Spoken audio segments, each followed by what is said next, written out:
Critical hit Punch All Nazis takes place in the early days of World War II and combines high adventure with cosmic horror. All dates, locations, and historical events are thrown out the window in order to create a fun story, so don't put too much thought into historical inaccuracies. All accents are done poorly, but with love, and no disrespect is intended.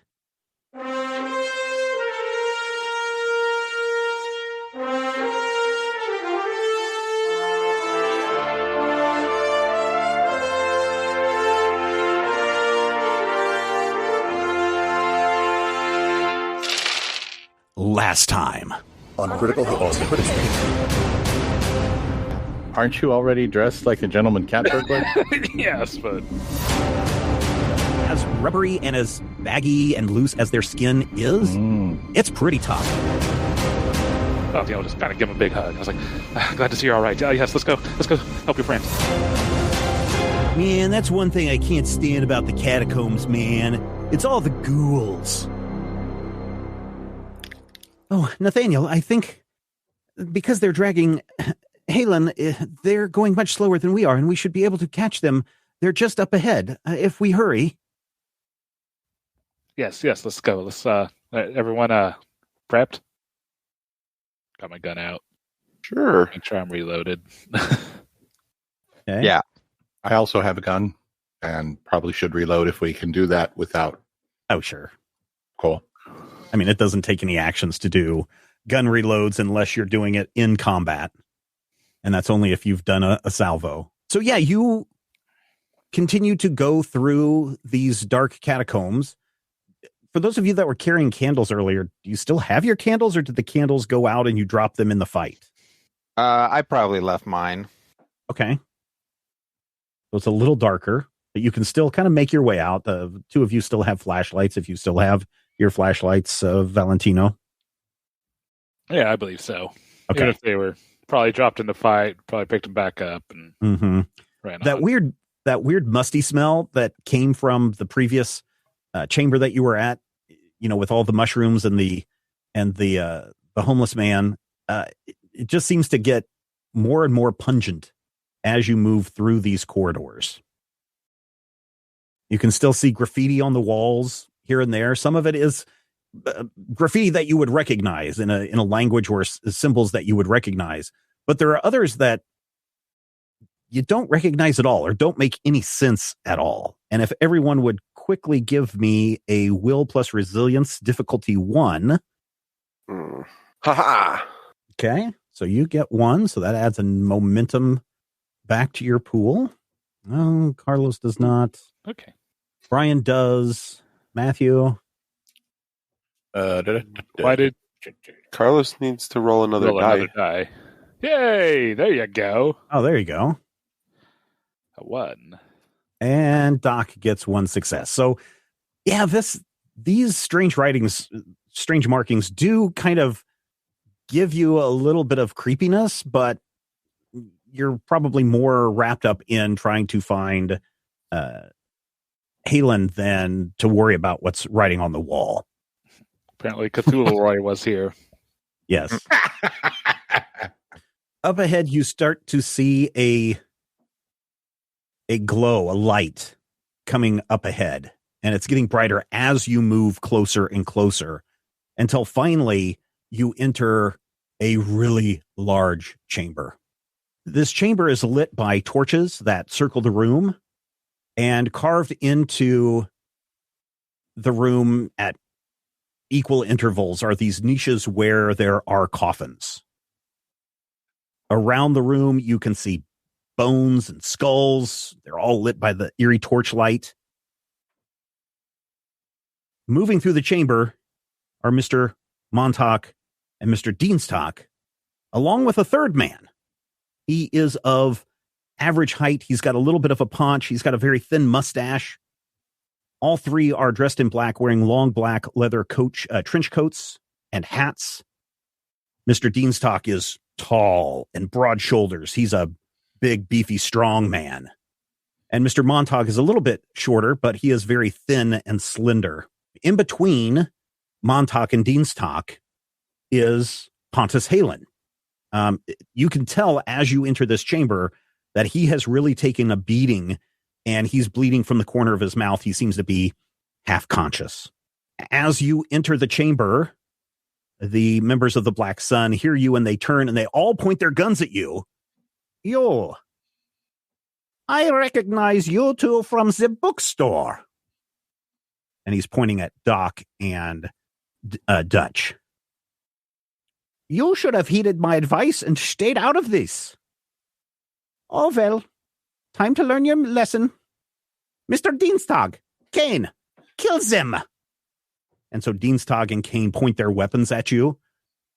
Dienstag is holding a Luger handgun, but Kane is carrying some kind of what looks like a submachine gun. Oh, good. Well, dang. Yeah, dang indeed. But Good thing it's submachine. But before anyone can fire their weapons, the chamber gets super cold as a chill sweeps the room. And from the coffins emerge a bunch of ghouls. Ah, Okay. I start putting down sunflowers all the way to in the back. we definitely need to get some of those walnuts up front. Walnuts, yep. Yeah. First sunflowers in the back, then walnuts up front, then Yeah. then some pea shooters. Yes. There's only one ghoul that's very close to us, and then a few on a couple rows past, and then just a mass of them, a swath of them throughout Yeah. the rest of the chamber. So everybody, these ghouls are even scarier than the ones that you saw before. They've got the gnarled limbs, they've got pallid skin, glowing red eyes that kind of poke out through the darkness. They got fangs and fangly teeth all in their mouths, and you can see them dripping with saliva or bits and pieces of, I don't know, Something. their last meal. Ew. Maybe you found out where the homeless man's dog went to. Oh no. The ones that are coming, those are the ones that are just coming out of the coffin. Even more emerge as you enter this chamber from the south. Even more are emerging from this west hallway and one from the north hallway. And some of them are hissing a little bit. Who knows with a ghoul, but I would say that they look like they have hunger in their eyes. How do the Nazis react to them? They are kind of surprised as well. So everybody roll a will plus resilience D1 because of the horror of seeing these ghouls again. Okay. Hey, 2 success. All right. Oh, Well, you're at momentum. interesting. Oh no. Oh, there's T1. You got it. Hello again. Says the one that steps right up next to you, Blisco. Man, didn't you trip the last time we saw you? Yeah, that is the same one. All right, so Doc also did not succeed. So, Matthew, it's probably not going to affect you, but you need to take 4 mental stress. But I think your courage blocks 6 of that. Correct. So, Yes. So I actually nothing get happens. 2 mental stress back. no, you don't. One of the ghouls steps forward, and he's probably the most grotesque of all of the others that you see here. And these guys are pretty gross. But he says, "Intruders, you dare trespass in our domain." And then Montauk looks at him and, "Leave us. We have no quarrel with you. Allow us to pass." And he lifts up his hands as if he is trying to empower them away. We demand a sacrifice. Herr Montauk, these are not ours. We have no control over them. And at that moment, you can kind of see Montauk kind of falter as he kind of realizes what the situation they are in. Well, blow a hole through them. And now we enter combat. 30-second rule still applies on this. Who would like to go first? I'll go first. All right. Dutch is going first. Dutch will get his gun out, aim at Montauk, Okay. and say, Get the nerd and back the way we came, and then take a shot at him. All right, so go ahead and roll for range. This is a difficulty of 2. So is coordination and fighting, right? Yep, coordination and fighting. If you have any insight, which you do, you can add that since you have handguns. 1 success and a complication, but I would like to re-roll that complication. With my aim. Okay, so yes. Make sure you declare aim first before you go into the... But yeah. Oh, did you? Okay. Yeah. Okay, go ahead. Another success. All right, so 2 successes, roll for damage, 4d, 4 dice for damage. Okay, and I'll add 1 for my insight bonus. 3. So 3. Plus an effect, I guess, if that does anything. Yeah, you didn't declare declare a salvo or anything, so no on that. So he has, let me just double check here. It hits his jacket, but doesn't appear to hit him. Okay. Montauk raises his hand and fires at the main leader. This bolt of dark energy shoots from his hand at the zombie that was screaming about demanding a sacrifice. And it strikes the lead zombie, and it staggers back and is very shocked that this has done harm to him. So that is Montauk's turn. Who would like to go next? I think I'll go. Okay, go ahead. Kind of rush towards the scholar guy. Okay, he's there in the middle. I'm going to, and on the way, be unloading towards Montauk as well. Okay. So shooting at him with a salvo. All right. And we got 8 momentum, huh? I'm going to spend 3 of those. You're going to spend extra dice. So you can get 2 extra dice. Yes. Okay. And yeah, if I think I already said it, but just in case, I do intend to spend a salvo in case I hit with this. Yep. And what is that? Agility and fighting? It is coordination and fighting. Coordination. Hey, slightly better. If you're doing a gun, then it's coordination and fighting.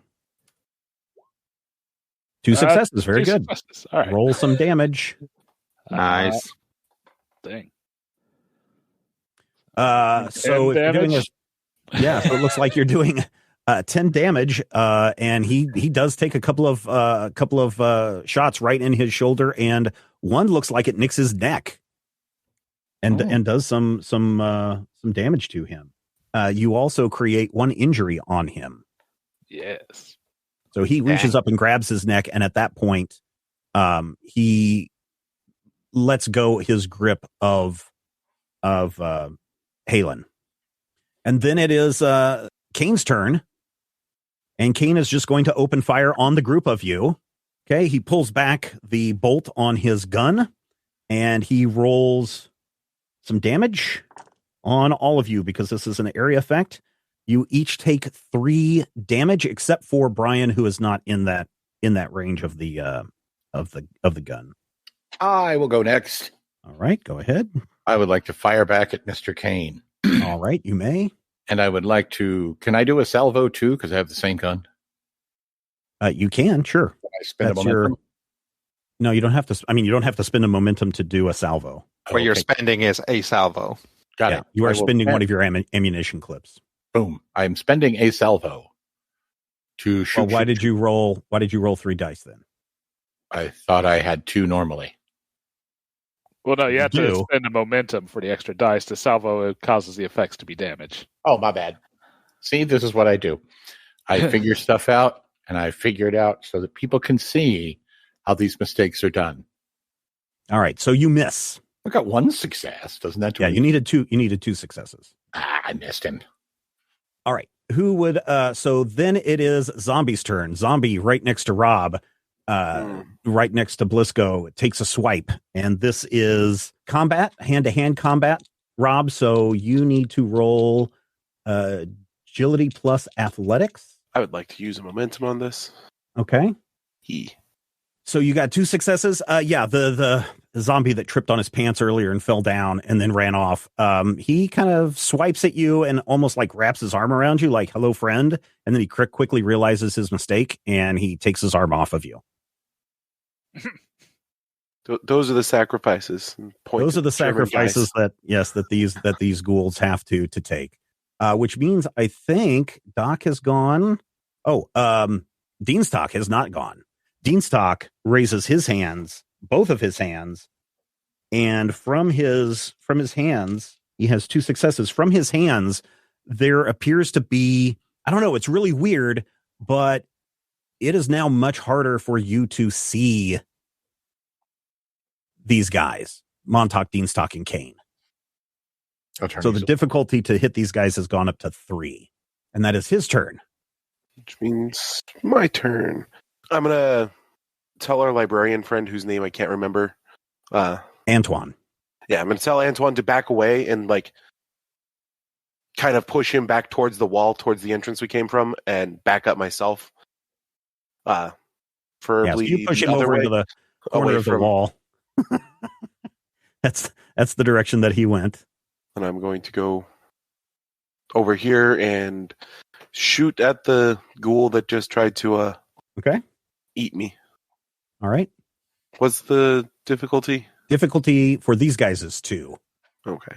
1 success and 1 complication.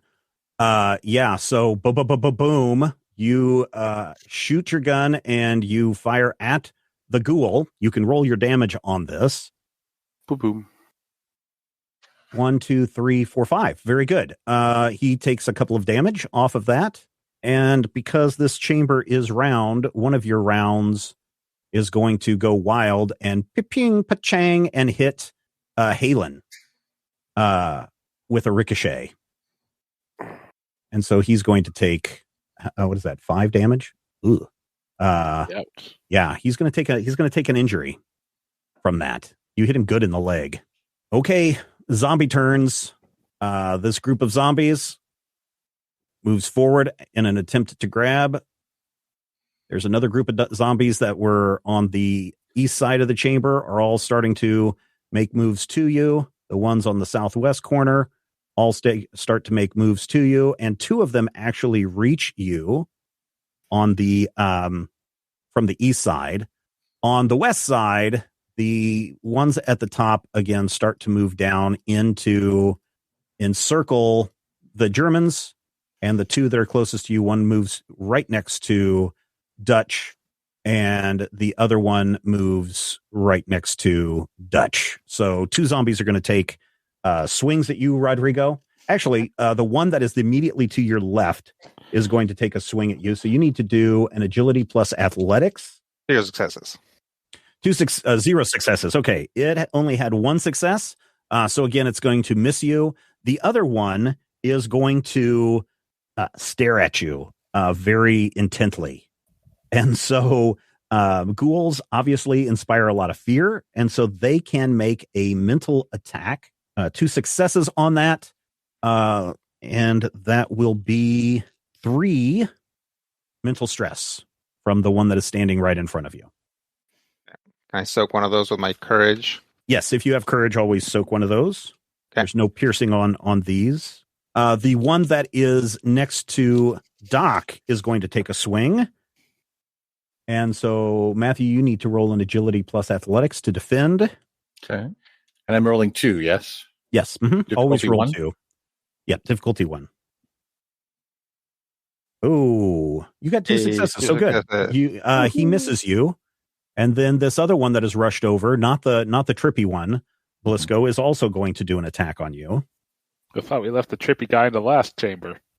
You know, he ran off. He found his way back. Yeah, the trippy guy ran off. The guy who was tripping is. I see what you're saying. Oh, I got your back, Brian. I got your back. Thank you. I see what silliness we're up to here. Yep. Oh, 0 successes. Well, this one does swing at you for 1 damage, 1 physical damage. But then at 1 damage, but then he says, meat, I need meat. And that is, I think, all of the ones that are in attack range of you guys. The rest have moved in. Montauk says, enough of this nonsense. You want an offering? Here. And he shoves Kane towards this group of zombies over here. And in the process of being shoved, Kane drops his gun. Right, it's going to be right here, 2 squares away from Valentino. From Valentino, or 2 squares away from Montauk, or Deanstalk, actually. And also, as he is pushed, you see an envelope fall out of his pocket and on the floor, also next to the gun.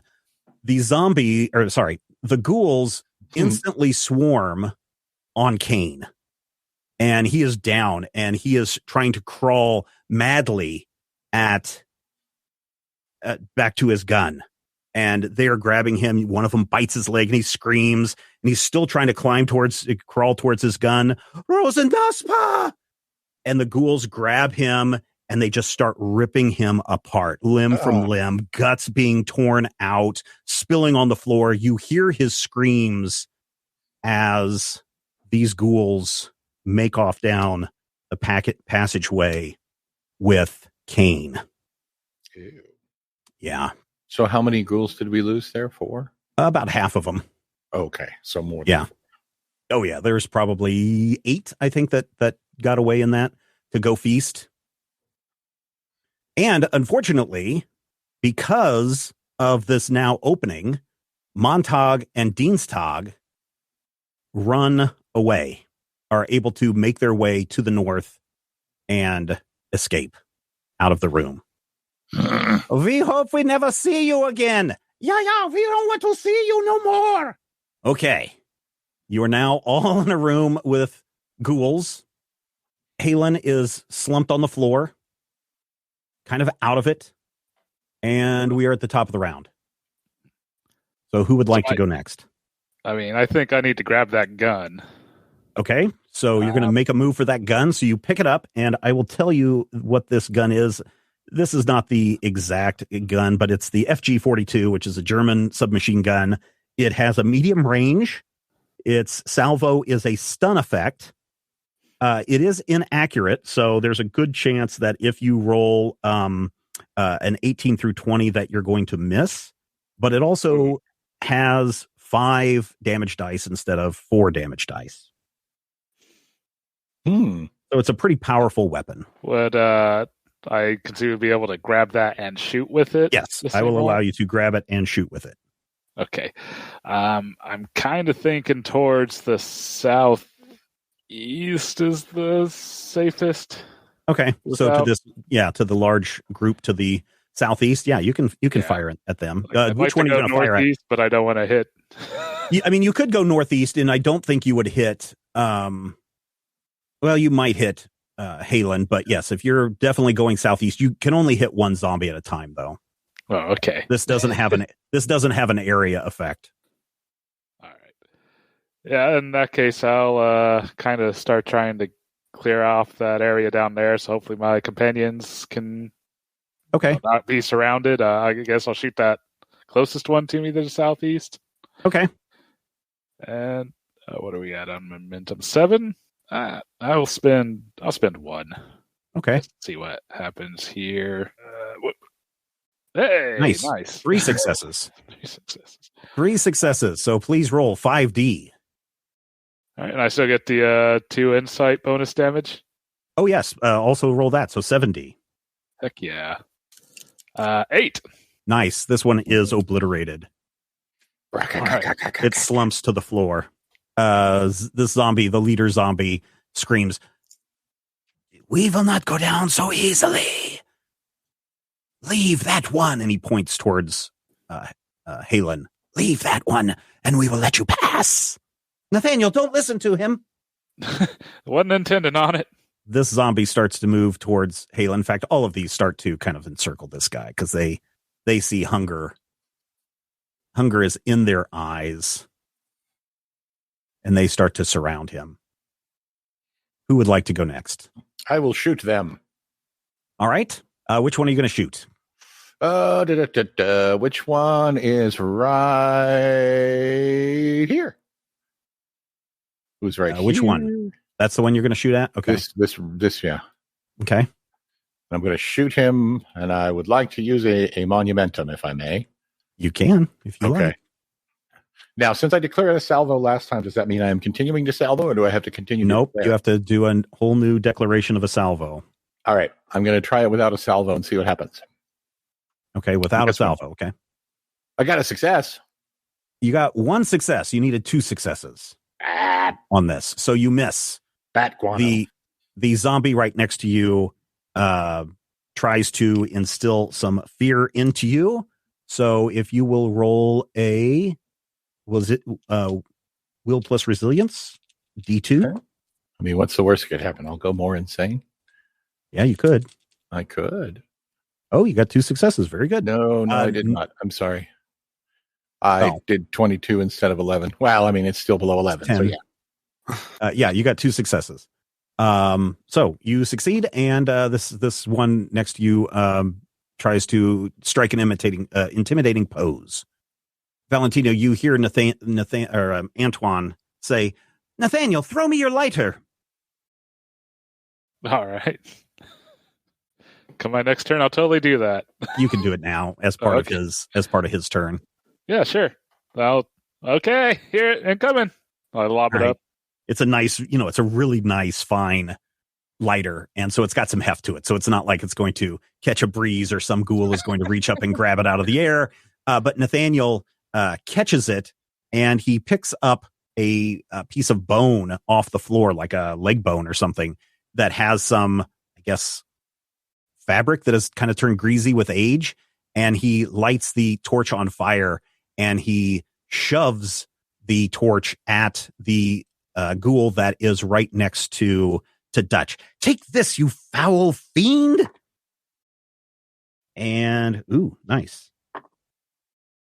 And nice. Okay, the ghoul catches on fire and starts to burn. And it's like, oh, fire bad, and starts smacking the fire all over him as he spins away from Dutch. In the process, because he is standing right next to this other ghoul, the flame spreads to the other ghoul as well, and he takes much more damage. So there are 2 ghouls on fire in front of you. Who would like to go next? I'll go next. Go ahead, Dutch. Dutch is going to run over to, or try to get as close as possible to the injured scholar guy. Okay, all right. You're just going to try to make a mad dash around him? Yeah, just to try and get him out. Okay, so that'll have to be your move action, or your entire action for this, to try to get close to him, because you're going to have to navigate around some of these ghouls. Okay. So as I run past Valentino, I'll say, "Grab that envelope." Okay. Alrighty.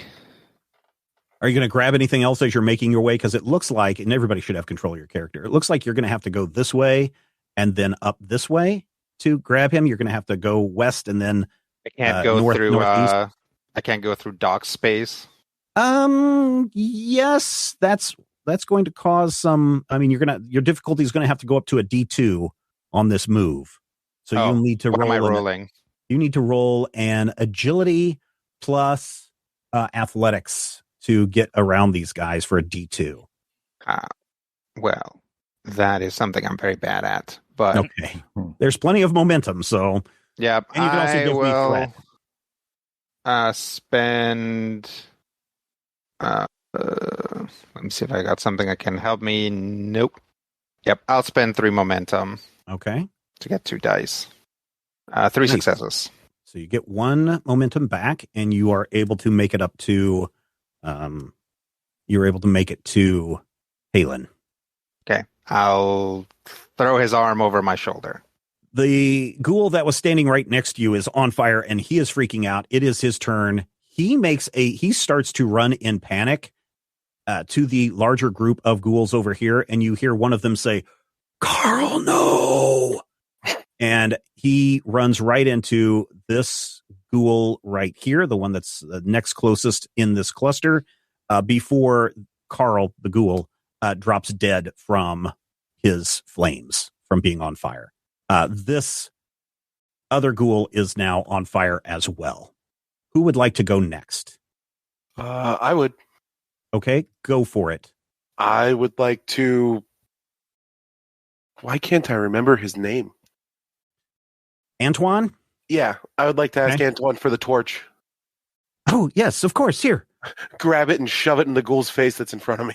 All right. So for a fire, and this is one that I had to, and I'll be honest, I had to craft this one because the only fire weapon that they have in Octum Cthulhu was a flamethrower. So I had to work backwards to try to figure out what would be the best way to use a torch as a weapon. So a torch is a close weapon. Mm-hmm. It does 3d damage plus plus persistent damage. So I also roll for persistent damage, or you roll for persistent damage, because it has the quality of burning. So you are basically doing a hand-to-hand, or no, you're doing a ranged attack with this because it is close combat. So you can use your agility and your coordination and fighting on this. Oh boy. We'll go ahead and spend a momentum on this. Okay. You do need 2 successes. Good thing I spent momentum then. Nice, 2 successes. So roll three damage. Okay. 2, 3. So the effect is burning. So he is burning. So he instantly catches fire. And then roll the 3 more damage dice again to see how much ongoing he will have. Okay. So at the start of his turn, which is now, he will take 4 damage off of that. And where do you shove that torch? You shove it like right in his face or in his gut? Or... I'm shoving it straight in his face. The other 2 seem to not like the fire immediately. So like, I want him to know fire is here. Yes. So you shove that torch right in his face, and his head erupts in a ball of flame. And it is so intense and so hot that the head bursts and it drops dead. Oh, the answer is fire, guys. Oh, no problem. I'm sorry, I forgot your name, but good job. All right. Fantastic. The trippy zombie looks and just stares at his friend whose head just caught fire and blew up. And he just stares at you, Blisco, in disbelief. So much so that, you know, when you literally hear your jaw dropped open from shock, this one's jaw drops open and it continues to drop to the floor. He is going to move back away from you. Good. They have discovered fire. All right. The leader screams, "Take that one now!" And he's pointing at Halen again. And this ghoul right here grabs Halen. So let's see, Rodrigo, I need you to do the agility plus athletics defense roll on this. Okay. And you basically have control of this character now. Okay, let me... I'll spend a momentum on it. Okay. You have 2 momentum left. 2 successes. 2 successes. Very good. He only had 1 success. So you beat him. He is not able to grab. So if you want, you can move this guy forward 1. Let me make sure that you have control of him. Rodrigo has control of him. And Rodrigo, you should have control of your character, by the way, too. Yeah. Okay. So that is that ghoul's turn. I'm just going to grab... Dutch, it is your turn. I think you're the last one to go in this round, right? Yeah. Okay. I will pull the guy down south. If I can, I'll shoot at something, but you know, the main focus is I think the main focus is going to be another move action, so you're going to need the agility plus athletics But I'm so bad at those. I know, right? You have 2 momentum left that you can use. There's also threat that you can give. Yeah, let me just take 1 momentum for this. Okay. 2 successes. Nice. You can make it as far as the entrance to where Antoine is down here. Okay. No. Dinner. These 3 tried to move forward and get closer to Valentino. One of them, this ghoul right here, the one that's technically closest to Valentino, looks at him and gives him a scary eye glare. And you will need to roll will plus resilience D1 on this. All right. Oh, okay. 1 success and 1 And a complication. Yes. So this one is scary enough that you do need to take 1 mental stress from this guy. I do have courage. 1 courage. Oh yeah, so use your courage to wipe out whatever's there. So if I call out like mental stress or something, you guys can just say, "Hey, I've got, courage or armor or something that would negate either physical damage or mental stress." The leader starts to slowly back out of the room. Topsiders, we will not forget you. Well, We are now back at the top of the round. yeah, I think I'm going to grab that envelope and like kind of rush towards the south there and Okay. join the group. And You also need to do an athletics plus agility, okay. D2, as there are still 2 ghouls that are kind of in your path. Oh boy, that's like about the worst thing that I could have to roll. Let's see. Oh gosh, we only got 1 momentum. You can give me threat too, so don't forget that. Well, I think I'm going to go ahead and burn the momentum. Okay. I'm rolling against a 7. Ooh, Ooh, wow. that is very low. That's very low. Yes. Okay. Fine. Take the threat. How many? 1. Is it just 1 for 1? No. So for your next dice, you would need to give me two threats. So it's part of the momentum. So Yeah. Mm-hmm. Gross. Sure. I will Okay. go ahead and take the 2 threat, and All I'll right. just roll with the That's 4 dice. 4 dice. If you would like to give me 3 more threat, you could roll Oh. 5 dice. You're getting the 2, Okay. and we'll just go with what happens here. Just a single success. Oh no. You man. You wouldn't happen to have a Some sort of talent? No. yeah, okay. Or I don't have any focus because I don't Yeah. have any athletics. Any points in it? Okay. I understand. You drop the gun. Okay. So I'll let you decide which gun you want to drop, handgun or machine gun. I think I'll drop the handgun. Okay. Your handgun slips out of your hand and clatters across the floor, skidding to a stop right next to Doc. He doesn't get the envelope? He does get the envelope. Okay. Oh, okay. Yeah, but he's not able to move south. South. Okay. Okay. So you have 1 envelope, you have 1 machine gun, and now you have, that guy already went. This guy moves in. This guy moves in. This guy moves in. So you are surrounded by three ghouls. Who would like to go next? I will go. Okay. I'm gonna grab his gun. Okay. I'm gonna fire both guns like a madman. So there is a mechanic. Unfortunately, Matthew, I don't know what the actual rules are for dual wielding, but there is a dual wielding capability. At least I know that there is one character in this mythos that dual wields.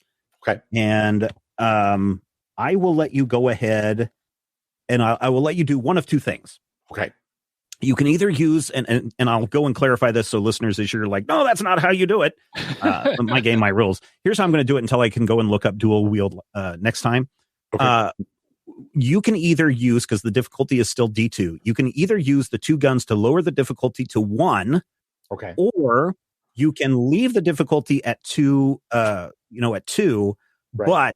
but you will only be able to roll a maximum of 5 dice or 6 dice instead of 8 dice for the two guns. So I could, and we don't have any momentum currently. No, you have no momentum. I think I will try and lower that difficulty and just fire at will, or try not to kill anyone that we want to have with us, and see if I can drive back some of the ghouls with I know the which ones. proverbial hail. Do I have to Who are pick you one shooting? specifically? Yeah, these are not, there's not an area effect on these. Where am I? Am I here? You are there. There's one like right in my face. Yes, I would probably attack that one. I'm going to go bada, swing bada. All right, so I'm doing the regular 2 dice, but success of 1. Yep. Scrapow. Good. Ooh. Yeah, 1 success. Well, you're right on the edge of that, aren't you? All right, so you may roll 6 dice for damage. Man, that is just about as close to disaster. Well, I mean, he's literally right in my face. All right, so you rolled 6 dice. Okay, so you did 4. You shot him 4 times. Mm-hmm. Unfortunately, bullets, as you have seen, are not super effective against the ghouls. You do strike it, though, but it is still kind of standing and looking at you. Mm. All right, next time, light the bullets on fire. Got it. The silly zombie, the trippy zombie. Ghoul. Yes, sorry. The trippy ghoul runs all the way back to the back of the chamber. And these two start to move down towards you. These two start to move down towards you. Who is next? I'll go next if that's okay. Yep. I'm going to basically shove the academic I have into the other academic and be like, get him out of here. Okay. And then save Nathaniel, please. He's surrounded by ghouls. I'm going. Okay, so here's what I want to do. Okay. Dutch has a flask. Yeah. He's gonna probably stick some amount of his new tie into the flask. Okay. And then light it on fire. Okay. And then throw it into the ghoul mob, hopefully not directly. Show me where you want it to land. Here. Okay. So this will be an area effect. So if it goes off, you will be able to hit everybody within a 2 square radius. So you can potentially hit Valentino as well. You will need to do a coordination. Yeah, it's a ranged attack. So just do a coordination plus fighting. Okay. With your thrown weapon. It'll be still a D2. I would like to negotiate a truth. Okay.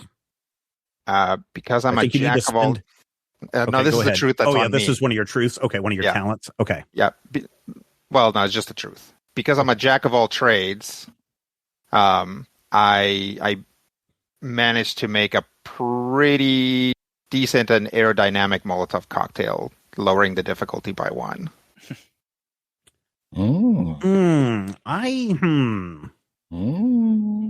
Part of me would say you used your jack of all trades to craft the Molotov cocktail. Okay. But I mean, that's fair. I will allow it because so let me ask you this. Were you in Spain during the uprising?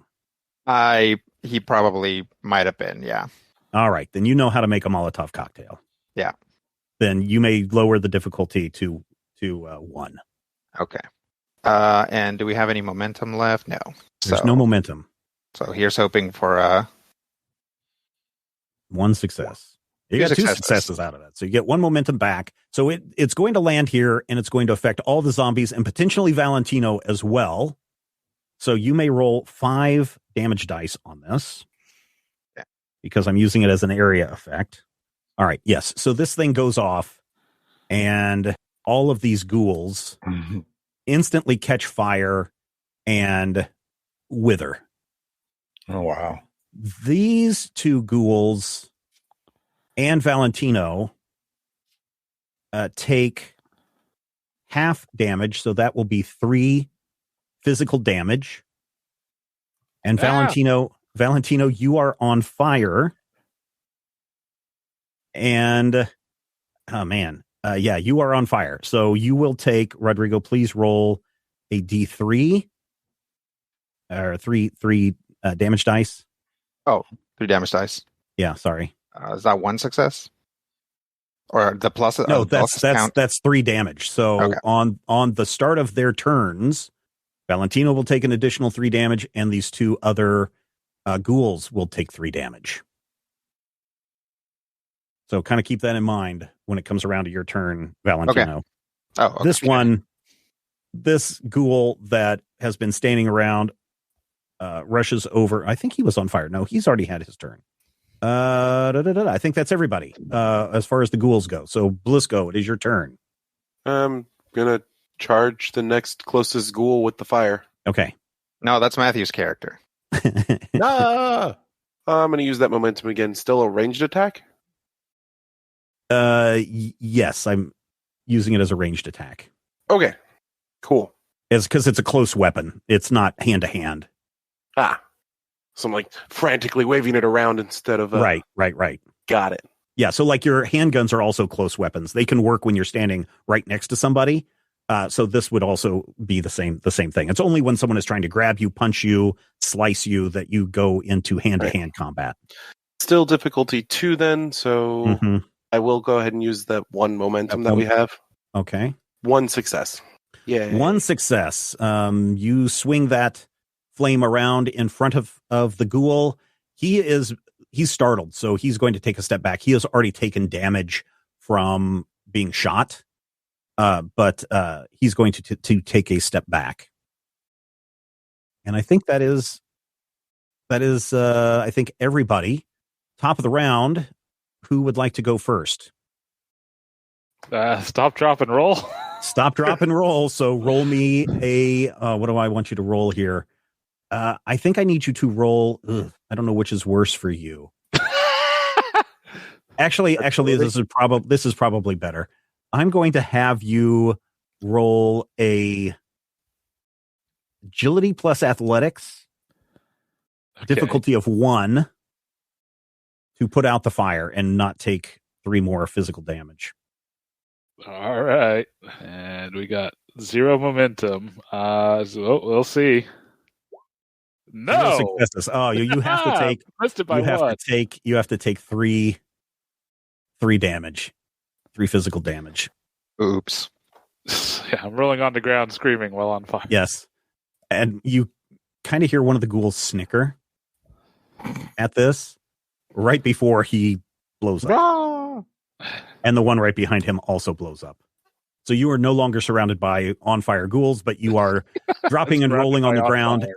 And if the combat doesn't end before your next turn, you will take another 3 physical damage. So those are those 2 ghouls' turns. The leader ghoul escapes. The tripping ghoul escapes. And so now there are 1, 2, 3, 4, 5, 6 ghouls. Of the remaining 6 ghouls, 2 of them have heavy damage. In fact, the one that has been standing over here away from Doc, the one to the west, it's his turn, and he takes his damage and dies. Oh, good. This one at the very top. Oh man, I've been forgetting to take screen capture. So sorry, dear listeners. What happens when you're trying to do 15 things at once? Yep. The one that is at the top is going to rush towards Valentino because what's better than raw flesh? Barbecued flesh. Mm-hmm. And he loves him some barbecue. He's one of them southern ghouls. One of them southern ghouls that's somehow in France. Oh, yes. Yeah. Yes, he is from New Orleans. Cajun ghoul. Yeah, I tell you what, that's one that's one good southern boy. You fried them Valentino just now. Who would like to go next? Okay. Can I whoosh over there and somehow grab a bit of Valentino's flaming attire and use it to light the ghoul on fire before? Probably not, but I did say that this room, there are lit torches all around this room. Can I grab a torch and light him on fire? You can grab a torch and run over and try to light him on fire. I would like to do that. What would I like to do that?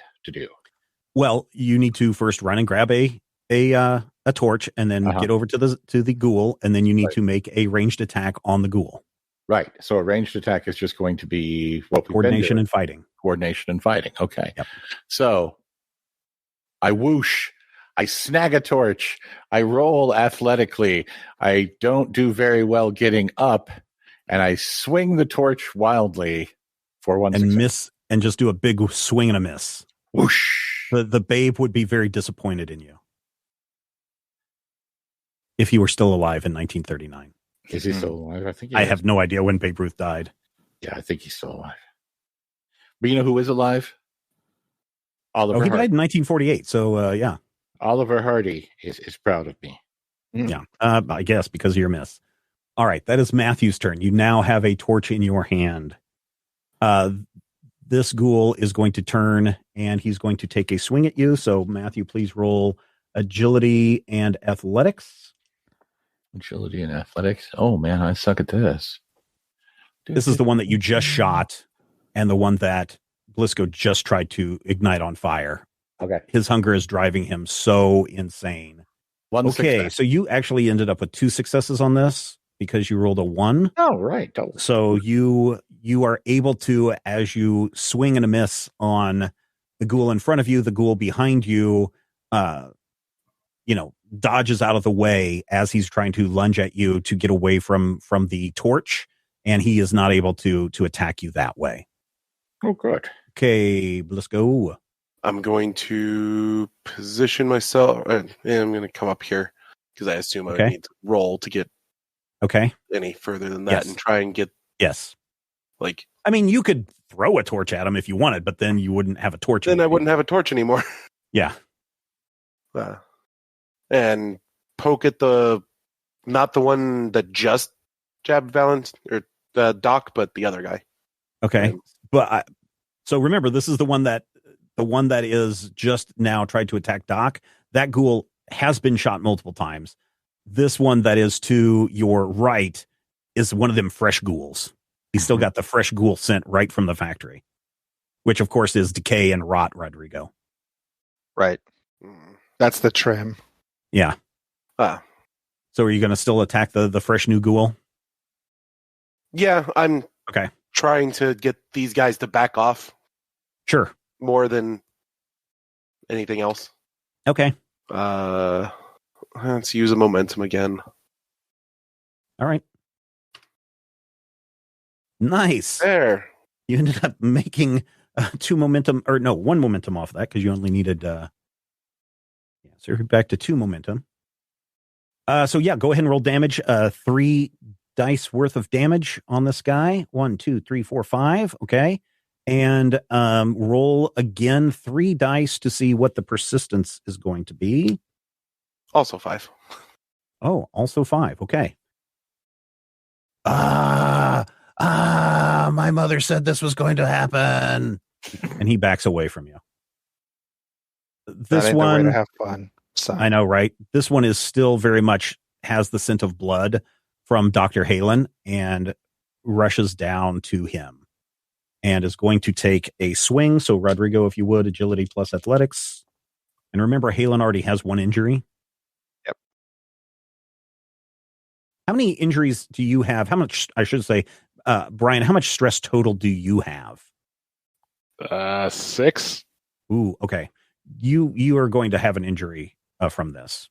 I got 1 success. Okay, so this ghoul is able to take a swipe at Dr. Halen and inflict 2 damage onto him. Okay. This one is, I guess he's going to run over towards Blisco. He's not scared of any torches. And he is also going to take a swipe at you. So agility plus athletics. Success. He misses. Yay. And we are now at Dutch's turn. Yes. You are surrounded by a ghoul and 2 academics. Right. I will once again say, "Get him out of here," and shove him at the other guy. I think Antoine is too concerned about Nathaniel to want to move just yet. Freaking guy. But if you want to swap positions with the 2 of you, you can.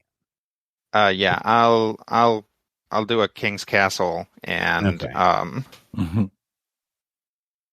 then I guess I will just fan the hammer on this ghoul in front of me. So all right. I'll spend a salvo for vicious. I think is probably best. Yep. You want to also throw an aim in there as well? Yeah, if I can. Yep. Going to spend a momentum. 13. Do we have momentum available? 2. Yep. Yeah, I'll spend 1. Okay. See if we can just get this guy out of the way. No, we can't. Ooh, I just got 1 success. Yeah. You fanned your gun at him, and it was just one of those weird things that just pass right by. I mean, I'm sure a lot of his organs are missing or hanging out. Useless. Or don't matter. Yeah. You hear Antoine scream, "No, Nathaniel!" Valentino, would you like to roll for put myself out of fire? Yeah.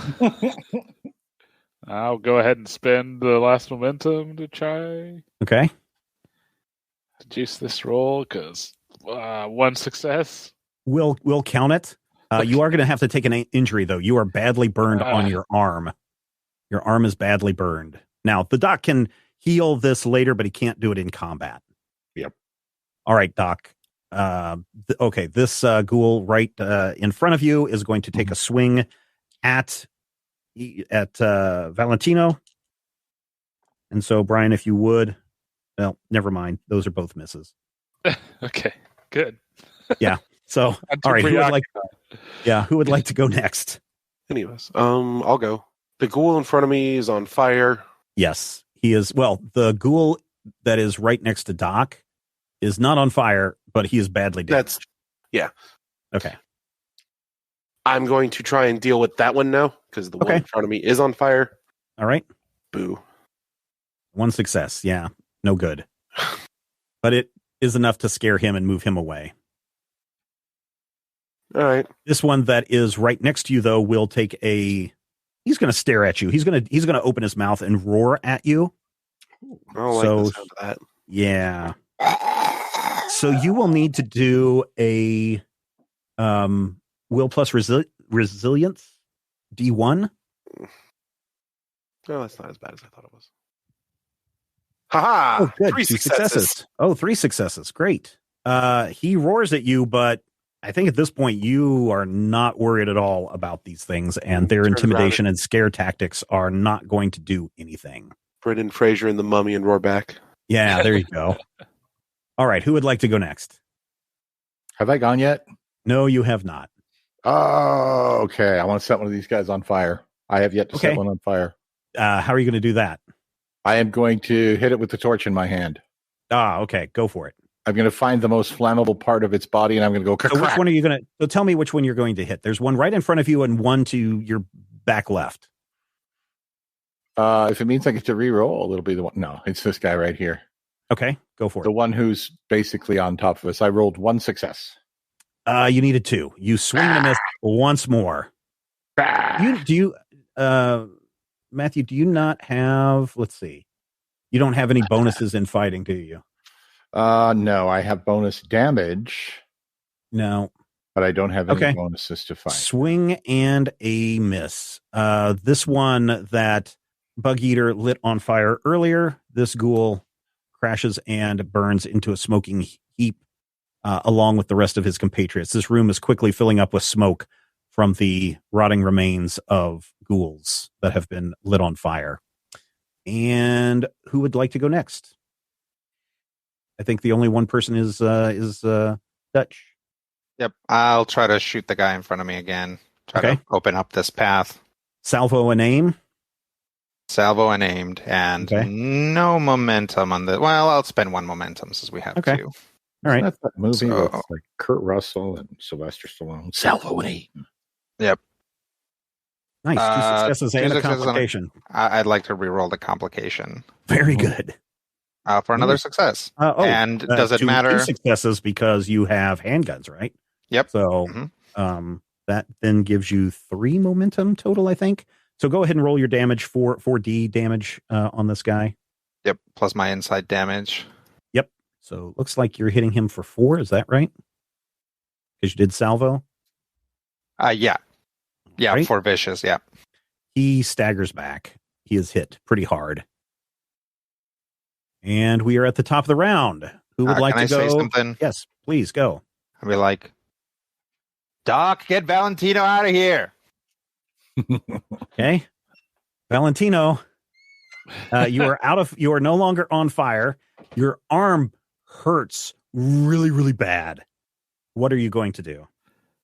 Still got the submachine gun? You do. All right, well, I'm going to... kill Dutch. Yes. No.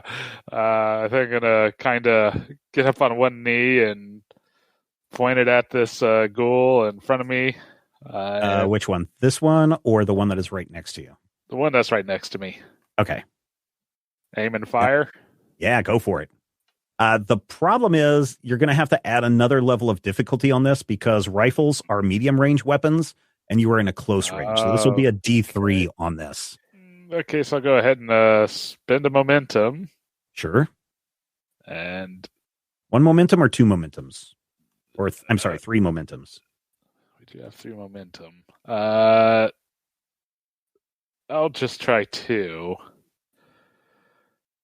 Well, you would need to do 1 for the extra die and then 2 more to get the 4th die. So that would be all the momentums. Yeah, I think I'll just try the 1. Do the 1? Okay. Yeah. And there's a 7. We'll see. Only 1 success out of all of that. That's no good. You fire off the gun, pow, pow, pow, pow, pow, and it pushes you back. The recoil is enough to kind of, because you didn't have good footing from standing up. Plus, your arm is in so much pain. The recoil of the gun knocks you back and moves you back a space. The ghoul that was going to eat you is now going to turn his attention to Doc. Hello, brother. And Matthew, you will need to roll coordination plus fighting. Coordination plus fighting? No, I'm sorry. Agility plus athletics. I'm sorry. Agility plus athletics. Yeah. I suck at that too. No, at least I didn't make it worse. No. Yes, you did. At 1 success, you will take 3 physical damage. 3, he swipes at you with his claw and rips across your brand new shirt. That also, I believe, got ripped in the last battle that you had. Oh, I love this. So you'll need to take 3 physical damage on that. Okay. The one behind you. If somebody were to fill up their stress track, would they just die or? No, you are basically out of combat. Why? Is your stress track filled up? Oh, no. Yeah, no. When you fill up your stress track, you are no longer able to be in combat. If you take any more damage, you will then take a injury. You have 3 injuries that you can fill up on your sheet. If you get hit any more times, you will add additional injuries. When you have all 3 of your injuries filled, then you are dead. Okay. So you have to fill up your stress track plus all 3 of your injuries. And Brian already has 1 injury, but he has not filled up his stress track. If you, when you have 5 injuries or you suffer 5 injuries in a single attack, then you will take on an injury then. Okay. If I've got that right. But Brian is burned enough to where he needs to take an injury. The ghoul that is to your behind left also decides to try and grab you. Mm-hmm. And so you again will need to roll a agility plus athletics. That's just mean. You're closest. Just mean. Oh, in a complication. He grabs you. He starts helping Doc because he looks like him. Yeah, you are grabbed, which means you need to try to break free at the start of your turn. Okay. So you can't do anything but try to break free. So let's see. We had Doc went, right? No. The only one that's gone so far is Valentino. Mm-hmm. So and then go ahead. So you can try to break free. Break free. You will need to do an athletics plus brawn. Oh, good God. Can I buy a momentum? You have 2 momentums. You may use 1 momentum if you would like to get 3. You only have to do a D1 on this, so. But as I look, you are what? Brawn is 7. Yeah, and athletics is nothing, so you have to do a 7. Yeah. I think this would be a good time to burn a monument. I really do. All right. Skabam! 2 successes. 2 successes. So you do break free. You do break free. And you can have that is your action, unfortunately. Dang it. Blisco, the ghoul right next to you, tries to swing at you. Oh boy. Okay. 0 successes. You need to take I don't wanna. 2 physical stress. He also rakes his claws at you. Actually, this one bites you on the shoulder, but it does hurt, but he mostly gets some of your fantastic jacket that you bought earlier. Mm-hmm. Thankfully, it's a wool jacket. It's a little bit thicker because the haberdashery owner knew that winter was coming, and he wanted to make sure that you were wearing a proper coat for the chilly weather. So this one's a little bit thicker, and so you don't take a whole lot of damage. I guess I'll shoot the one closest to me again. Okay. Same deal, but I won't spend momentum this time, okay. I think. All right. Aim and salvo. So this will be your last salvo. You'll have to do a whole reload round next. Yeah. And I will, because these guys have armor. So if I don't spend it, then I don't think anything's going to get through. So yeah, I'll spend it for vicious. I don't think armor piercing is better than vicious, or like they're literally no. It's like vicious is better because then all the effects are damage, right? Like right. Armor piercing means that you ignore 1 point of damage for each effect that you roll. Right, and so I would probably go with damage and effects for that to work. Right. So yeah, so I'll go with vicious. For 2 successes. Very good. You may roll damage. Do my handguns do anything with? Oh, it has to be like a 2. For me to get 3, extra. For extra damage? No. So yeah. So now you need to roll your 4Ds. Yeah. And whatever your effects. I meant you know how the focus. Adds to it. So it has to be a 2, or like it has to be a 2. For me to get anything more from that. Okay. Right, exactly. Okay. Sorry, okay. I misunderstood what you're talking about. Yeah, sorry, I didn't phrase it particularly well. Yeah. This guy's dead. You blow a big old hole through him, and you can see Blisco on the other side, who just kind of turns and waves at you before it crumples down onto the ground. Nice. Very good. There are this one that is next to Blisco is like, no, thank you, and makes a hasty retreat. Oh, good. Still on fire, I assume. Yes, no, that one I don't think was ever on fire. No, that's the one that I got. That's why I decided to ignore after the last attack. Oh, I had set him on fire. It's like, all right. No. They're the one that you had set on fire had moved back, and he crumbled into a heap and died. This is another tasty There's one. so many of these guys. Yeah, there are a lot of them. The suggestion, and I had to go to another book that just came out from Odysseus to figure out how many, quote unquote, how many would make a good encounter with ghouls, and it said 3 to 4 per player. Mm-hmm. All right, let's see. That was Dutch, and Matthew has gone. Mm-hmm. So that leaves just you. But this one did run away. The one that was next to. So the one that is closest to you is very damaged. The one that is furthest away from you has no damage. Let's try and get rid of this one. Okay. Clear a route for Valentino to get out of here. You can see Antoine kind of patting Halen on the cheek. Wake up. We'll use the momentum on this. Okay. God. Only 1 success. Really? Ouch. You guys were doing really great in the other ones, and now this one, it's like super, super slow. All right. Let's see. Matthew broke free of this ghoul that is very damaged, and he is going to try and attack you again, Matthew. So, yeah, don't worry. He's not. He fails, so it doesn't matter what you roll. He misses. Now, who is going to go next? I'm going to light him on fire. All right. You may try. One success. Dang it. You miss. I'm just. We should seriously just run. Yeah, I agree. There's 2 ghouls left. Yep. All right. Who would like this ghoul right here is also going to take a swipe at Matthew, and Matthew will need to roll a agility plus athletics. I hate you. Don't hate me. Hate the ghouls. Dubs 13. That would be 0 successes. Oh, you're lucky. He has no damage. None of the damage rolled up on you, so you were lucky. Good. All right. Who would like to go next? I'll go once more and try and clear the path for Valentina to get out of here. All right. Light this sucker on fire, Rob. I'm going to use that last momentum. Okay. I'm going to spend my last fortune. Oh, really? Okay. I'm going to spend my last fortune instead of using the momentum. Okay.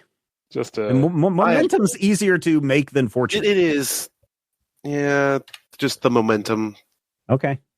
So are you spending a fortune or a momentum? Just the momentum. I'm just getting frustrated with. Okay. Yeah, I know. Right? These dice not actually.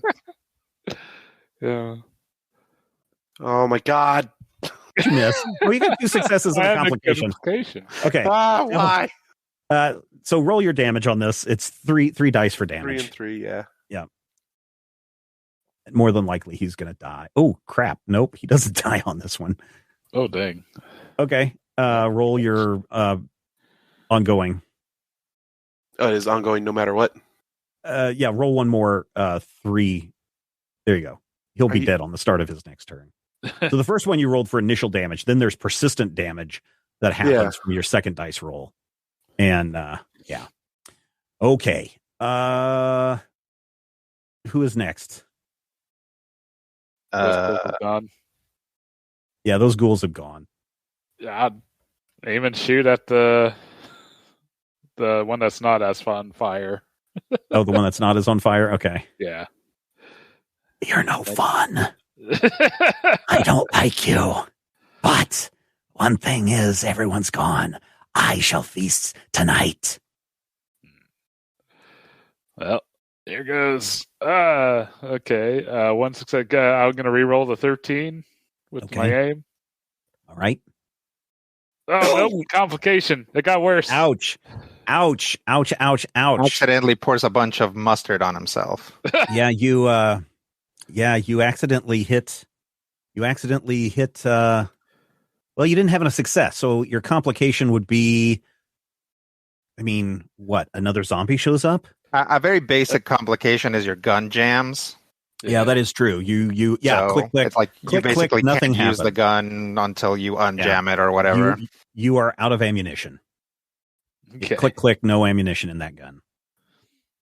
All right. It looks like Dutch, you were the last one. Okay, I'll reload and. Yeah, that's like I'm just reloading and being like, this is so embarrassing. I know, right? I hope none of these ghouls come to the surface and tell us what is I hope none of these ghouls are Americans and they call. So the ghoul that is families. Greatly on fire collapses into a heap. Top of the round. Valentino, get out of here. Throw my gun at the last ghoul and run. You're gonna throw your gun at him? I think keep your gun. Okay. You already lost one of them. Yeah. Well, Doc supposedly has them, but yeah, that's true. All right, so you're gonna run? All right. Yeah. Okay. This ghoul, he's going to take a swing at Doc, and no, he misses so much that he turns around the other way, and his back is towards you. Can I light him on fire? You can try. How do I do that? Same way you've always done. Although because his back is to you, you can lower the difficulty to 1 this time. Can I do it right now? I mean, it's your turn. Yes. 2 successes. All right. You get a momentum back, and you may now roll 3 dice of damage. I hate these ghouls. Yeah, ghouls are no fun. 3 damage. Very good. Okay, so roll it again so we can see what the persistent is. 2. All right. Yeah, gosh dang. No, actually I'll count these effects in. Yeah, he'll be dead on the next round. So you have lit a ghoul on fire, Matthew. Who would like to go next? I'll go next and start pulling Doc away. There you go. All right, so you can. Let's try this. Rob, you need to do an agility plus fighting, and Matthew, you need to do an agility plus athletics. Or I could just let him drag me away. I mean, you seem pretty intent on wanting to light ghouls on fire. I've lit one on fire. So now, you've got one success. Doc, you're a mean one, Mr. Grinch. I don't know why you rolled 3, but you have only one success out of that, and it looks like Blisco gets that, so you can start moving him out of there. Okay. As you all start to, and you're running down back the south hallway back towards the library. Mm-hmm. Yeah. Okay. As you start to run out of the chamber, the ghoul attempts to follow you, but he stumbles and he burns. And if anybody looks back, all you see are corpses all over this chamber, all on fire, where heads exploded from gunshots. But it's just mass carnage as you exit the arena of carnage. I guess that's what I'm going to call it. The arena of carnage. Job well done. Job done. Yeah. I don't know if I would say it's well done. Well, they're definitely well done. I think those ghouls are well done. Yeah. Yes. The only one that's well done is Valentino.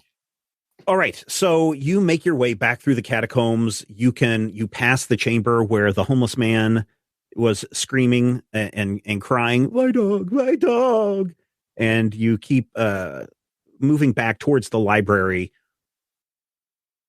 Antoine seems very concerned that Nathaniel's arm is very badly burned. Is there something you can do? Is there something any of you can do? Yes. I can patch him up with all of my patchery. Okay, so you can do a stabilize on him. Mm-hmm. So that is a D2. You need to roll a 15 or less. Coordination and medicine. I know what I'm doing. 2 successes. 2 successes. Very good. So you're able to very quickly do a in the field treatment. You probably have a salve or an ointment that you can I use rub. My talent? What is your talent? I have a talent that says when I successfully stabilize an ally, I can spend 2 momentum to immediately treat 1 physical injury. Except that you only have 1 momentum. That's a good question. Brian, are you injured enough to where giving Steven a threat? He's got an injury. So anytime you can clear an injury is a good thing. That's what I'm thinking. I feel like, honestly, clearing that injury may be worth giving you a threat, even if it means, that we're suddenly pelted by a collapsing catacombs. Well, way to go. Ruin my surprise there. Stress track left. You have how much? I got almost half my stress track left. Well, you'll be able to clear that eventually, but the injury sticks around until you have an extended time to heal on this. So you may do this, Matthew, if you like, to use your, what is it, lifesaver or medic? Medic. Okay, go ahead. All right, so am I actually rolling to do it? I believe so. Read what it says. When you successfully stabilize an ally, you may spend 2 momentum in order to immediately treat 1 physical injury the ally has suffered. All right, so you may remove the burning horror that is on your arm. I happen to have some salve that is really good for this. Okay. It's made of aloe and Velveeta cheese. Okay, so it says here under scars, sometimes injuries do not heal properly. There are complications with surgery, or injuries are so bad that it changes a character's life forever. These old wounds are haunting memories of past trauma, stay with the character as long as they live. These lingering injuries, whether physical or mental, are called scars. Whenever an injury is removed, you must make a brawn plus resilience or will plus resilience test, depending on whether the injury is physical or mental. So you need to do a brawn plus a resilience test, difficulty of 1. Lucky number of the day. Rolling against 7. Oh, 0 successes. Okay. Again, missed it by 1. You, I think, need to have a physical scar. All right. From this. So you have some distinctive scarring on your arm. It's going to be very difficult to conceal. When the character is attempting a skill test to move amongst other people unnoticed, or when they attempt a skill test to persuade or manipulate another without intimidation, the scar may take effect.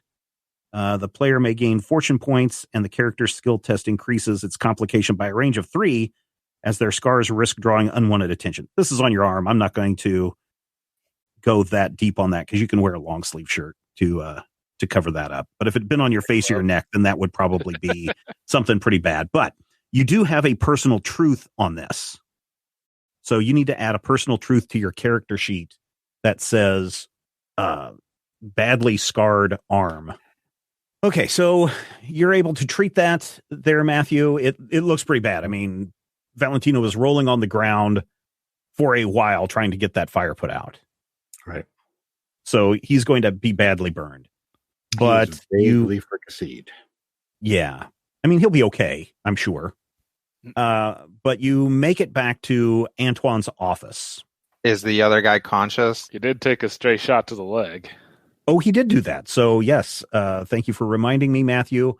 Why don't you do another stabilize effect? Coordination plus medicine. Stabilize. You should probably do that before you get into the library. Oh, 1 success. You're able to tie it off, but he's going to need to get to a doctor pretty quickly. Surgeon. He's going to have a surgeon. Oh, Pontus, this is horrible. I feel like this is all my fault. He's going to bite his teeth down because of the pain. I will call down to security and have them fetch an ambulance right away. So he's going over to reach for the phone. Should we make ourselves scarce? Yeah, we need to get out of here if doctors and security are going to be called. But just go down to his office and wait. Just wait. I have information that you need. Unless you don't think it's important. It's probably important. Yeah, let's... I mean, even if it's not important, we just shot our way through the catacombs. We might as well hear it. Yeah. All right, so he quickly flows down to security and screams, "Oh, there's someone! There was been a break-in, and Pontus is injured very badly. Can you please call an ambulance?" And you guys can go and wait in Pontus's office. Very soon, ambulances show up. The security are poking around in the office, wanting to know why there's these marks on the floor. Asking questions about who came in and shot Pontus, and in his best effort, Antoine is describing Dienstag and Montag. Mm-hmm.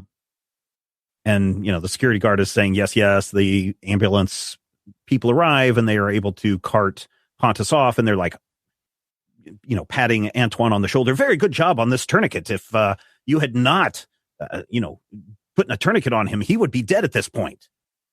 And so they believe that he will live, but they cart him off to get him to the hospital as quickly as possible. There's a policeman around who seems vaguely interested in Germans, but he seems to be a little bit more, are you sure they were really Germans kind of guy? Mm-hmm. And, sure. Everybody's seeing Germans everywhere now. Yeah. Everybody wants to blame a German for all their woes. And, he files a report and leaves. All of this mess takes about an hour. The security guard, though, is telling the police there were these 4 guys that were poking around earlier. I would put them as suspects too. There was a shorter one and a taller one and a kind of guy with some creepy eyes. He doesn't really remember too much about you, fortunately. But eventually everybody is able to leave. Antoine is going to stay around, even though the security guard is like, don't you think you need to go home, Mr. Dupre? And he's like, no, I really have this work to get done. And he's like, okay, if you need anything, I'll be downstairs. And so he, wanders off. And then all is quiet.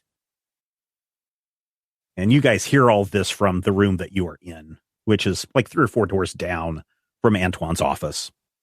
Fortunately, there's been no other lights on. All the doors were closed, so the police really had no reason to go poking around in anybody else's office. We'll just wait to get the all clear. Okay. Eventually, Antoine comes and knocks. Nathaniel, it's clear. Nathaniel, you and your friends can come out now. Okay. Yep. Oh my goodness, that was quite an adventure. Yeah, as an experience. I have no idea what you are wrapped up in, but this seems very dangerous. I mean, I'm not sure what I'm wrapped up in either, but he ushers you all back into his office, and he pulls some alcohol off one of the desks and pours everybody a drink for anybody who needs a drink. Nathaniel, I think this will really help you. Thank you. I didn't get your name, but you appear to be the doctor. Thank you so much for helping Nathaniel. Oh, you're certainly with a yes. Welcome of course. And you Dutch. I want to apologize. Those two men, they took that rhyme that you wrote. They seemed very interested in it. Well, it's all right. I'm sure they would have gotten their hands on it eventually. I just feel terrible. That just puts us on much more of a block. Yes. We have to get this sorted out before they do. Yes. So speaking of, Pontus and I were looking at the riddle, and you were right, Nathaniel. The Great Pyramids, they do talk about because Pontus is an astronomy researcher. He has talked about how the belts of Orion align with the 3 Great Pyramids in Egypt. And so that part of the rhyme seems very, very spot on. So good job, Nathaniel. However, I don't think the Great Pyramids are your destination. No. Too much expedition and digging around has left very little of that site undiscovered. Pontus thinks that the pyramids are pointing to somewhere else. And I was actually in the stacks looking for some information when those Germans came in and attacked Pontus and took him off. I think I did find something. And he reaches over to again, this office is very, very messed up from the scuffle, but there is a map that he pulls out. And he says, I think that this might be it. There is an old legend of a place called the Forgotten City, or the Dead City, the City of the Dead. It's in Western Egypt, and we think it's around this area. And he's pointing into the middle of the desert, about 600 miles east of Cairo, west of Cairo. We think it's over here in this area, and he pulls out a magnifying glass so that you can all look at this. If you look at where the pyramids are located on this map, and then you draw a line through those pyramids to the west, it takes you right to this forgotten city. Yeah, I mean, best thing we got to go on so far. Well, I wish I had a little better news, because we don't know the exact location. The sands are always shifting in the desert, and sometimes the city is visible and other times it's not. Do you think this is something that locals would be able to find? There might be. In fact, I did find, when I was doing some other research, when we thought about the Forgotten City, I did find this diary entry from a Mr. Jacobs, dated March 1st, 1917. And he pulls out this clipping and he shows it to you. And it's across multiple days. Following reports of the reemergence of the Forgotten City, I took a small patrol to investigate. That's day 1. Then it's day 4. 3 days into the deeper wastes, and our compasses and navigation equipment have gone haywire. Day 5. We discovered the fabled city itself perched in the midst of a plateau which the night before had stood empty. On approach, though, Saunders, our resident mystic, fell into a deep sense of foreboding and began mumbling incoherently. Then she screamed, a most terrible sound, before sinking into a deep catatonic state. Day 6. Closer still, in the sky seemed to froth and foam like a pink sea. Strange, unsettling shapes swirled and eddied between those dark pillars, beckoning us, or warning us. I could not tell. Day 12. I'm not ashamed to say we beat a hasty and quite disorderly retreat. Saunders still hasn't woken up, and 2 of the unfortunate guides have gone blind. I would advise all to stay away. And that's all you have in this diary outtake about the Forgotten City. Oh, good. That probably means it's the right place to look. Yeah. If the horrors we faced have anything to say about it. Well, if it's any worse than the ghouls, I fear for your safety. Well, I feel like ghouls have been more of a minor nuisance so far compared to some things we've faced. Oh, the Shoggoths, yes.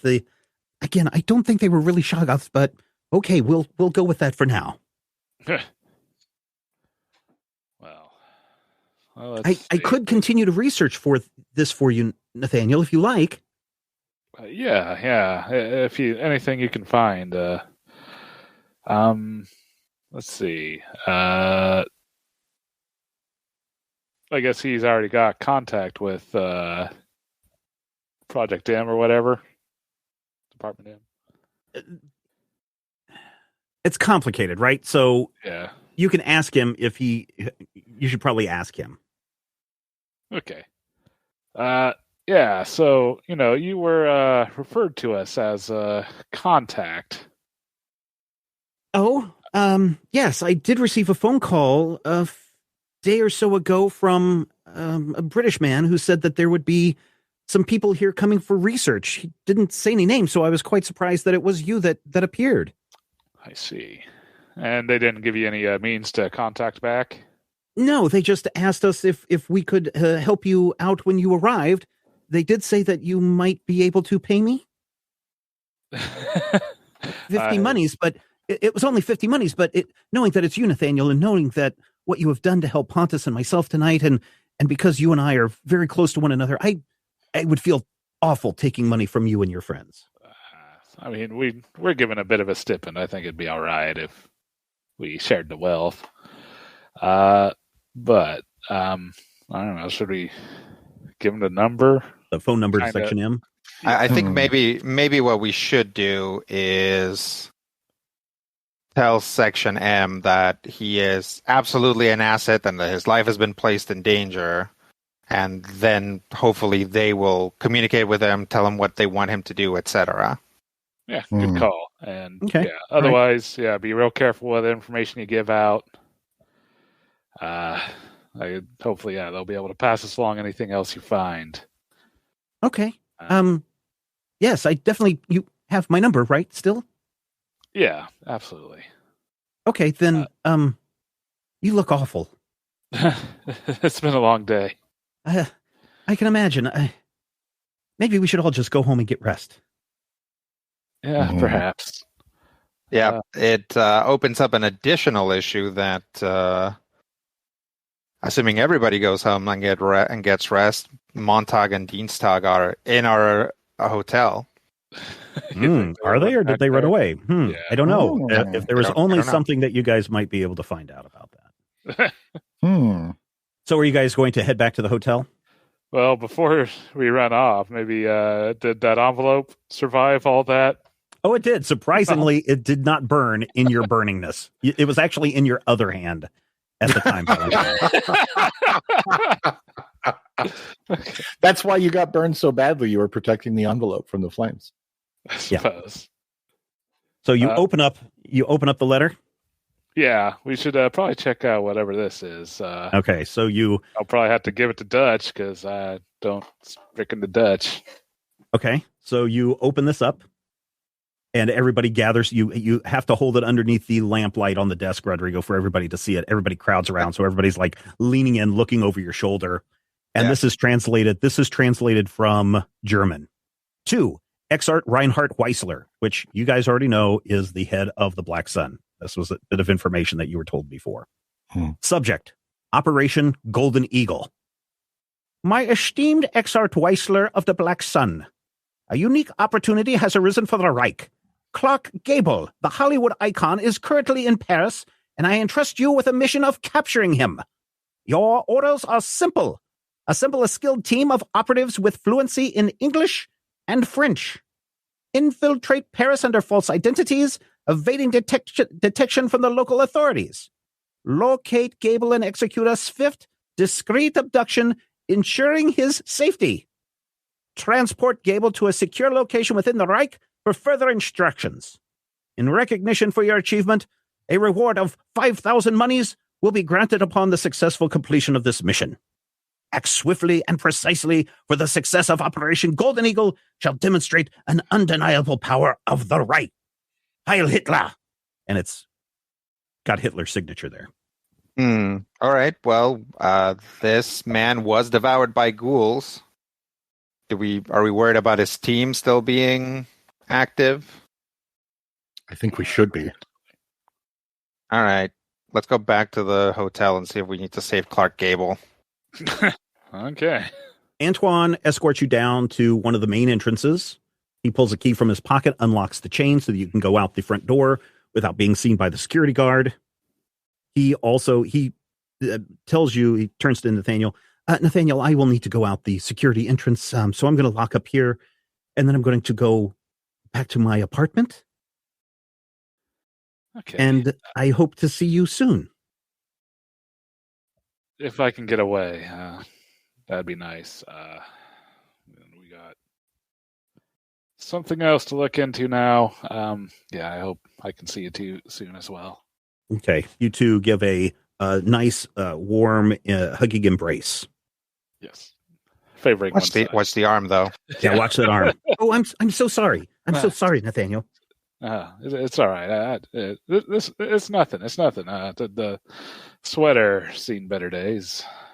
Oh, yes, and that looked like a new sweater, too. Yeah, well. It did look good on you. Easy come, easy go, I suppose. Yeah. Okay, well, be safe. Yes. Please keep in touch often so I know that you're okay. Yeah. Yes. Okay, and then he slowly closes the door, and you see him just taking his time, putting the chain back on as he watches you guys walk away. And it seems like he's waiting for you to go out of sight before he leaves.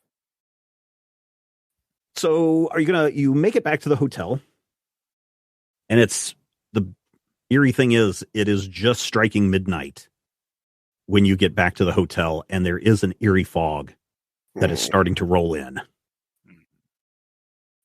Oh, hello, gentlemen. Oh my, what has happened to you? Some wild parties here in Paris. Oh, I guess so. Not that I get invited to those parties. Well, you're too classy for them, I'm sure. Oh, thank you so much, sir. So, anything going on here? No, it's been very quiet, sir. Any oozne on the able gay entree? I have no idea what you're speaking. Yeah, he seems to just be rather bored, waiting for, potential guests to come in. I see you've made it back just in time. And he checks his watch and he winds it. In time for what? You may remember I did tell you to not be out after midnight in the fog.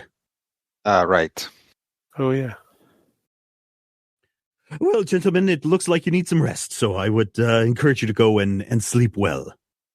Great, thank you. So you wander across the lobby, and you get into the elevator, and sure enough, there's Jimmy, the elevator operator that was there earlier.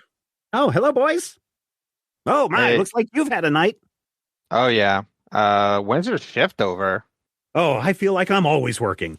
And as the elevator doors start to close, a hand reaches in, and the elevator door opens back up, and in walks Clark Gable. Oh, hello, boys. My, what has happened to you? Some kind of party. Yeah, something like that. It was. Hey, Jimmy, how's the elevator business? Oh, it's got its ups and downs, sir. That's a good one, Jimmy. I'm going to have to remember that.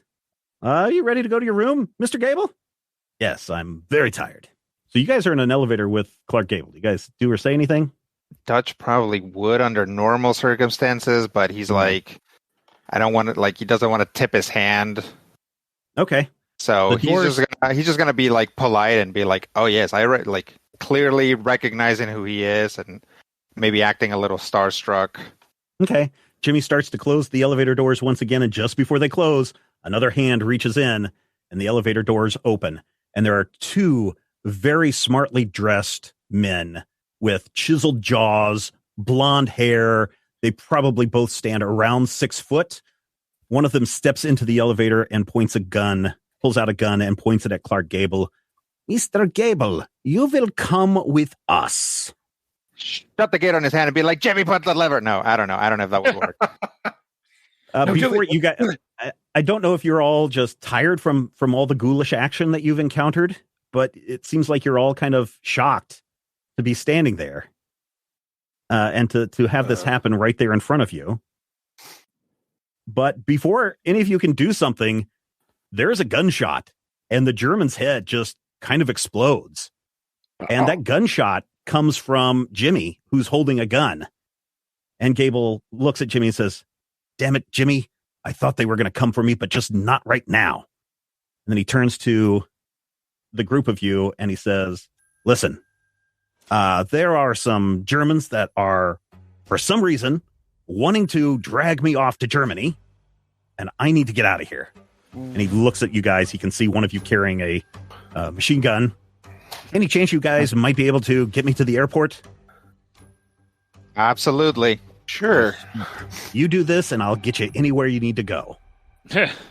Well, anywhere? Anywhere you need to go. I have to hold you to that.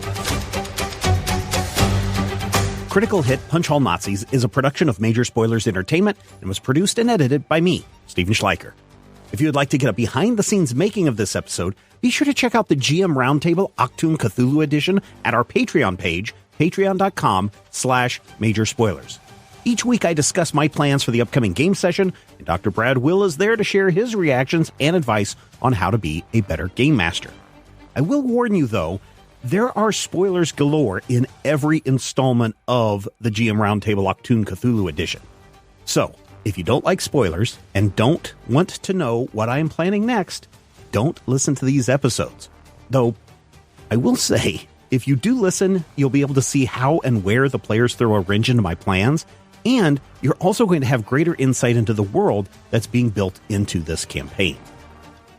This week, we didn't have any named NPCs, so no shoutouts to our associate producers this week, but next week, we'll feature a lot of surprises, and more than a few of our wonderful patrons will become NPCs in this game. You want your name to appear as one of these NPCs in future episodes, all you need to do is become an associate producer at patreon.com/Major Spoilers. Don't forget, we want you to record yourself doing your best on Critical Hit and send it to us at podcast@majorspoilers.com, and your voice will join the growing chorus of fans just like Brian Brockman did this week. Again, you don't have to be a patron to send in your recording, and we hope you do it soon. Thanks again for listening, and here's hoping all of your dice rolls are critical hits.